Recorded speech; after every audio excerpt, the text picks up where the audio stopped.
विद्यार्थियों, हिंदी माध्यम कक्षा 6 विषय सामाजिक विज्ञान पाठ 5 हमारा घर पृथ्वी, जिसमें विद्यार्थियों हमने पिछले वीडियोस में जो है पृथ्वी के बारे में कुछ जो है जानकारी वगैरह ली थी, जिसमें हमने जाना था कि पृथ्वी गोल है, लेकिन वो हमें ऐसा गोल है ऐसा लगता क्यों नहीं है।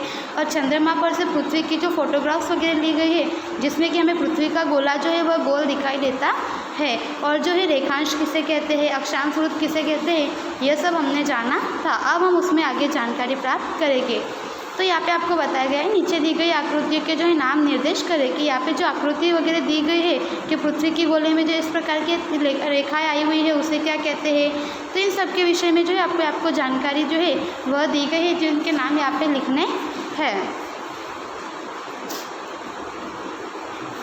उसके बाद में यहाँ पे आपको बताया गया है कि विचार कीजिए, सबसे अधिक प्रकाश किन अक्षांशों पर पड़ता है और किन अक्षांशों के बीच जो है सबसे कम प्रकाश पड़ता है, किन अक्षांशों के बीच जो है मध्यम यानी कि औसत प्रकाश पड़ता है। और ग्लोब जो है एटलस और दुनिया के नक्शे मानचित्र की मदद से प्रकाश वाले भाग में स्थित देशों के जो है नामों की सूची बनाइए। तो यहाँ पे जो है हमें जानकारी दी गई है कि इसके बारे में जो प्रश्नोत्तर लिखना है कि सबसे अधिक प्रकाश जो है किन अक्षांशों पर पड़ता है, सबसे कम प्रकाश किस अक्षांश पर है, और जो है मध्यम प्रकाश जो है किस अक्षांशों पर पड़ता है। और दुनिया के नक्शे में जो है प्रकाश वाले भाग में स्थित जो है इनके एटलस के नाम लिखने हैं। कटिबंध, तो आगे आपको कटिबंध के विषय में बताया गया है। सामने दी गई आकृति में जो है पृथ्वी तापमान, गर्मी, ठंडी के आधार पर स्पष्ट रूप से अलग अलग विभागों यानी कि जोन्स में बटी हुई है, जिसे हम कटिबंध कहते हैं। तो यहाँ पे हमें क्या बताया गया है कि यहाँ पे जो आपको बताई गई है जो यह चित्र, इसमें यहाँ पे बताया गया है कि पृथ्वी जो है यहाँ पे तापमान, गर्मी और ठंडी के आधार पर जो अलग अलग विभागों में बटी हुई है, जिसे कि हम कटिबंध कहते हैं। ज़्यादा कम प्रकाश और गर्मी पाने वाले इन कटिबंधों को जो है नीचे दिए गए अनुसार 3 भागों में बांटा गया है कि जहाँ पर ज़्यादा जो है गर्मी होती है उसे कौन सा कटिबंध कहते हैं, जहाँ पे ठंडी का मौसम रहता है उसमें जो है उसे हम कौन सा कटिबंध कहते हैं, बारिश का मौसम होता है उसे हम कौन सा कटिबंध कहते हैं। यह सब यहाँ पे आपको बताया गया है, जिसमें कटिबंध के विषय में बताया गया है। कटिबंध इसके 3 प्रकार बताए गए हैं। उष्ण कटिबंध, जहाँ जो है गर्मी का तापमान ज़्यादा रहता है, जिन अक्षांशों पर जो है गर्मी की मात्रा ज़्यादा होती है उससे जो है हम यहाँ पे उष्ण कटिबंध कहते हैं। जहाँ पर जो है बारिश की मात्रा ज़्यादा होती है, जिस प्रदेश में बारिश का प्रभाव जो है वह ज़्यादा होता है उसे हम जो समशीतोष्ण कटिबंध कहते हैं। और शीत कटिबंध यानी कि जहाँ पर जो है सूर्य का तापमान कम पड़ता है और ठंडा वातावरण रहता है, जो है गर्मी कम मात्रा में होती है, उसे हम जो है शीत कटिबंध कहते हैं। आगे हमें दिया गया है, इतना जानिए।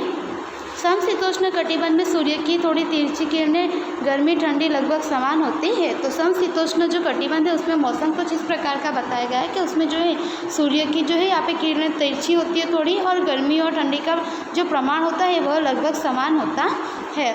शीत कटिबंध में जो है सूर्य की किरणें तिरछी होती है कि सूर्य की किरणें तिरछी होने की वजह से जो है वहाँ पे प्रकाश की मात्रा कम रहती है और गर्मी की मात्रा कम होती है। उष्ण कटिबंध में सूर्य की सीधी किरणें यानी कि अतिशय गर्मी होती है। तो यहाँ पे हमें क्या बताया गया कि उष्ण कटिबंध जहाँ पर होता है उन प्रदेशों में जो है वहाँ पे सूर्य की जो है किरणें सीधी पड़ती है और गर्मी का प्रमाण जो है वह अधिक रहता है।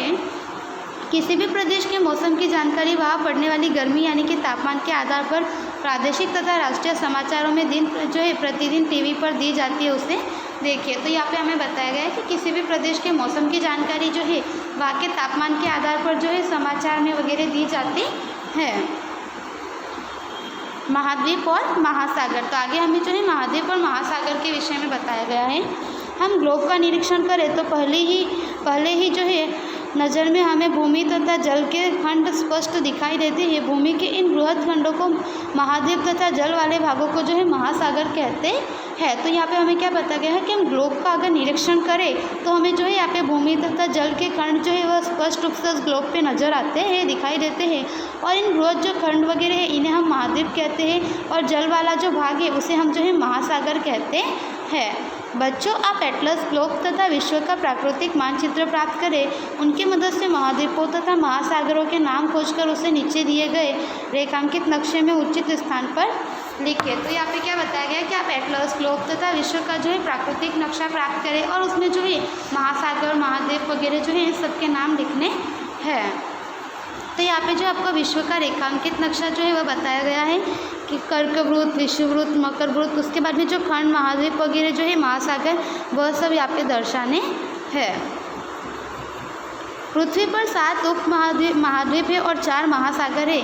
नीचे दिए गए खानों में जहाँ महाद्वीपों के नाम लिखे हुए हैं वहाँ उनके चित्र एटलस की मदद से बनाइए। तो यहाँ पे हमें क्या बताया गया है कि पृथ्वी पर जो है 7 महाद्वीप है और 4 जो है महासागर आए हुए हैं।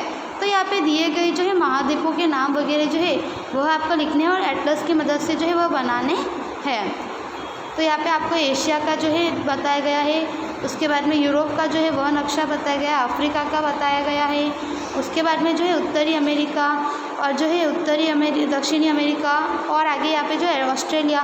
तो यह सारा जो है यह जो महाद्वीप है इनके यहाँ पे आपको बताए गए हैं। यह 7वां महाद्वीप जो है अंटार्कटिका नहीं दिया गया है। विश्व में यह एकमात्र ऐसा महाद्वीप है जो हिमाच्छादित रहता है और इस महाद्वीप में मानव आबादी नहीं है। इस भूभाग पर किसी भी देश का स्वामित्व नहीं है। तो यहाँ पे हमें बताया गया है कि 7वां महाद्वीप जो है अंटार्कटिका जो है वह यहाँ पे नहीं दिया गया है और विश्व में यही एक ऐसा महाद्वीप है जो कि पूरा जो हिमाच्छादित यानी कि बर्फ़ से घिरा हुआ है और इस महाद्वीप में जो है मानव आबादी नहीं है। वहाँ पे जो है मनुष्य वगैरह जो है वह नहीं रहते और इस भूमि भाग पर जो है किसी भी देश का जो है स्वामित्व नहीं है कि यह जो भाग है यह किसी भी देश के जो है आया हुआ नहीं है। स्वाध्याय, तो विद्यार्थियों आगे यहाँ पे आपको स्वाध्याय दिया गया है जो नोटबुक में लिखना है। धन्यवाद।